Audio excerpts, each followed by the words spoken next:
네, 안녕하세요. 알부TV입니다. 오늘은 오피스텔의 세금에 대해서 한번 알아볼 텐데요. 최근에 아파트 가격이 많이 상승을 했습니다.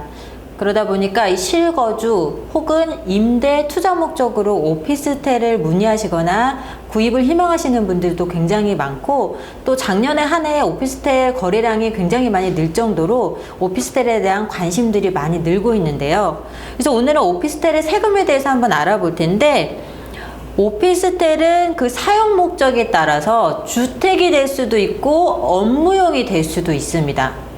또한 그 사용 목적에 따라서 부동산 세금도 굉장히 많이 달라지기 때문에 많은 유의가 필요한 것이 사실인데요. 그래서 오늘은 이 오피스텔을 구입하게 되면 취득 시부터 보유, 양도 시까지 발생하는 세금에 대해서 한번 정리해 보도록 하겠습니다. 우선은 취득 시에 어떤 세금이 발생하는지 한번 살펴볼 텐데요. 우선은 오피스텔을 취득하게 되면 취득세를 납부를 하게 됩니다. 이 오피스텔의 취득세율은 4%입니다. 오피스텔은 취득할 때는 주택이냐 업무용이냐 따지지 않고 무조건 업무용으로 4%의 취득세율이 과세가 되게 됩니다. 그 이유를 한번 살펴보겠는데요. 오피스텔은 일단 취득 시에는 주택으로 쓸 건지 또 업무용으로 쓸 건지 그 목적을 과세 당국에서 알 수도 없고, 취득세에서 말하는 주택의 정의라는 것은 건축물 대장 또는 등기부 등본상에 주택으로 기재가 되어 있는 경우에만 주택으로 본다, 이렇게 되어져 있습니다. 그렇기 때문에 오피스텔은 건축물 대장이나 등기부 등본에 업무시설로 기재가 되어 있기 때문에 취득 시에는 주택으로 보지 않고 업무용으로 보기 때문에 4%의 취득세율이 중과가 되게 됩니다. 여기에서 포인트는 주택으로 보지 않기 때문에 취득 시에 중과도 되지 않는다는 점이죠. 그래서 2주택자든 3주택자든 약 8%, 12%의 중과세율을 적용받지 않고 무조건 100채가 있더라도 오피스텔 구입 시에는 업무용으로 보기 때문에 4%대의 취득세율을 적용하게 된다는 점입니다. 네, 또한 오피스텔은 취득 시에 이 주택임대사업자 혹은 일반임대사업자 둘 중에 하나를 선택해서 등록을 할 수가 있습니다.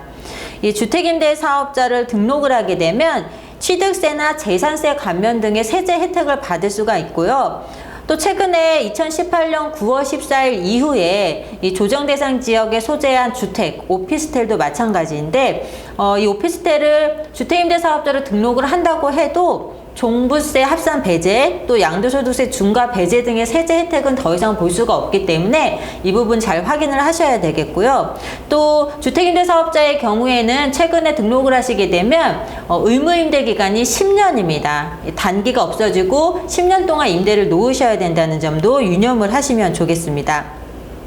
또 이 주택임대사업자 말고 일반 임대사업자로 등록을 하시게 되면 과세사업자로 사용을 하게 되기 때문에 건물분에 대한 부가세를 환급을 받으실 수가 있습니다. 그래서 오피스텔을 구입을 하실 때는 내가 이 오피스텔의 사용 목적이 주거용으로 임대를 하실 건지 업무용으로 임대를 하실 건지, 또 이 주거용으로 임대사업자 등록을 했을 때 취득세 이 감면 혜택 부분과 또 업무용 일반 임대사업자로 등록을 했을 때 부가세 환급 부분을 잘 비교를 하셔서 어느 부분이 더 이익이 있는지를 확인하셔서 등록하시는 것도 좋은 방법 중에 하나다라고 말씀을 드리겠습니다. 가장 중요한 건 내가 어떤 목적으로 임대를 줄 것을 먼저 정하는 것이 가장 중요하겠죠.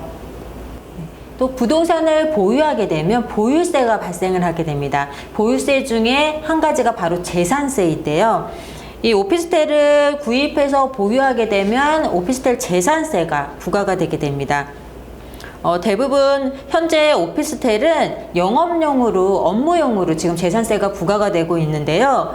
원래 실제로 재산세 같은 경우에도 실제로 어떻게 사용하는지, 사용 현황에 따라서 재산세를 부과하는 것이 원칙이지만, 오피스텔의 경우에는 실제로 과세 당국에서 이제 가가호호 방문을 해서 이 집을 정말 주택으로 쓰는지 정말 업무용으로 쓰는지를 확인할 수가 없기 때문에 공부상 사용 공부상 목적인 업무용으로 현재는 재산세가 부과가 되고 있습니다.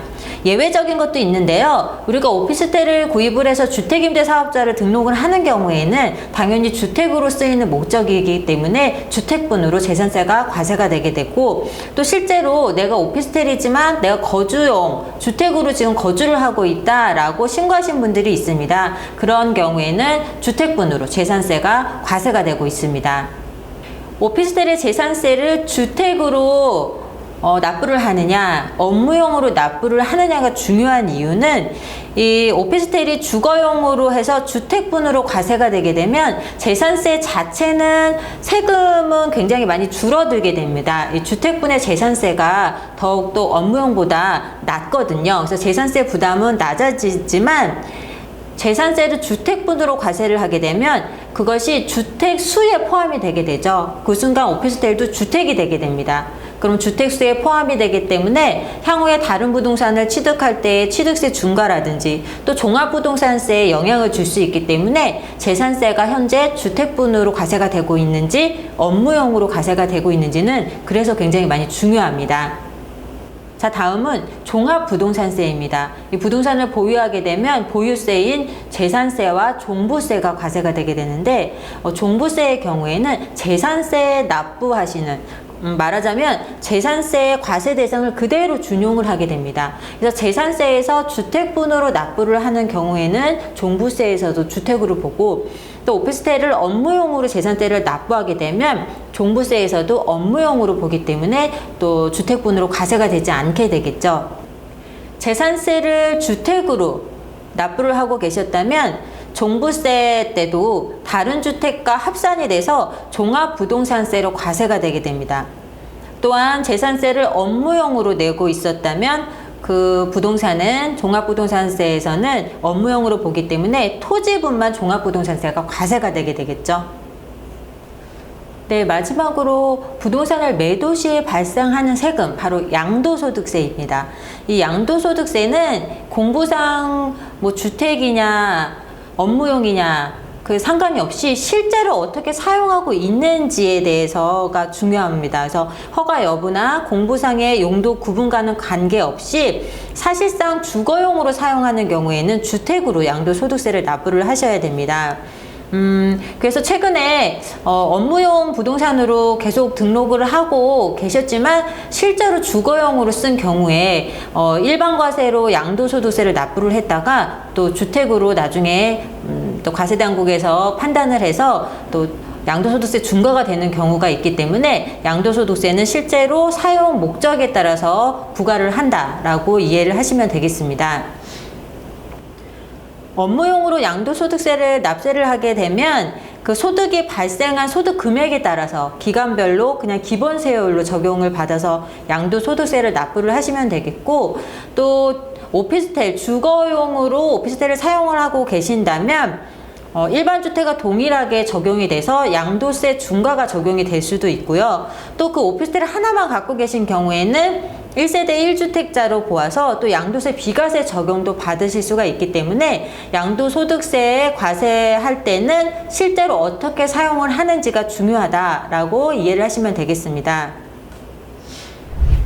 네, 마지막으로 많이들 물어보시는 질문 중에 하나가 오피스텔을 소유하게 되게 되면 향후에 아파트 청약을 할 때 주택으로 보느냐 안 보느냐 라는 질문들이 굉장히 많은데요. 아파트 청약할 때 오피스텔 소유는 주택으로 보지 않습니다. 주거용, 업무용 어떤 것으로 사용을 하느냐를 불문하고 오피스텔은 청약할 때 주택으로 보진 않습니다.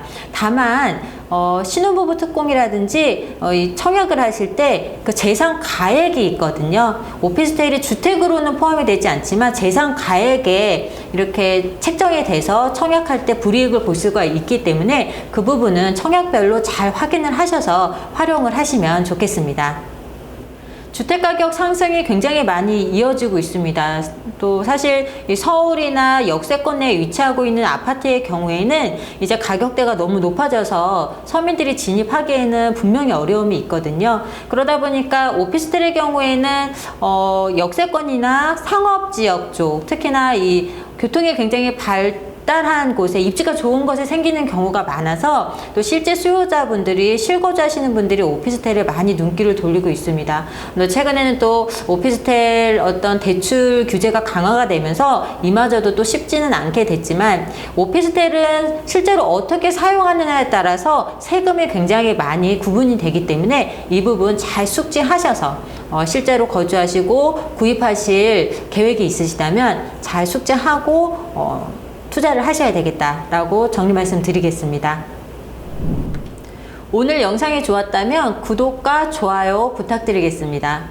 다음 주에는 더 좋은 영상으로 찾아뵙도록 하겠습니다.